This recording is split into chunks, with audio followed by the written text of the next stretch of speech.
Choreographer Johnny master and ఇంకొక అమ్మాయి, తన పేరు చెప్పొచ్చో చెప్పరాదో, ఓకే, వాళ్ళిద్దరి మధ్యన జరిగినటువంటి సిచ్యువేషన్లో జానీ మాస్టర్ తప్ప తనది తప్ప అంటే ఎవరిది తప్ప అని అంటారు మీరు? తప్పు ఒప్పులు మనం డిసైడ్ చేయలేం, కానీ ఇప్పుడు ఇదే కేసు కనుక ఒక అబ్బాయి పెడితే పట్టించుకుని తీసుకుంటుందా?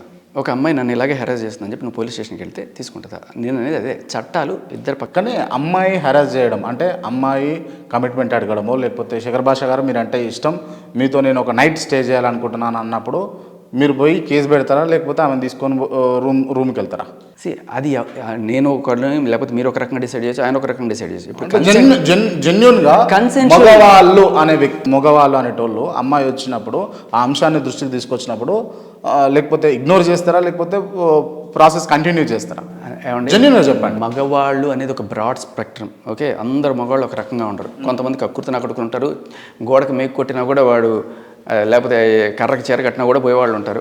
కొంతమంది వాడి పెళ్ళాన్ని మాత్రం చూసుకునే వాళ్ళు ఉంటారు. కొంతమంది వాడికి నచ్చిన క్రైటీరియాతోనే పోతాడు. కొంతమంది వాడి గర్ల్ ఫ్రెండ్ ఉంటే గర్ల్ ఫ్రెండే పోతారు. కొంతమంది మల్టిపుల్తో పోతారు. అది ఎవడిష్టం వాడిది. మగాళ్ళు అనేది ఒక బ్రాడ్ వర్డ్ అది.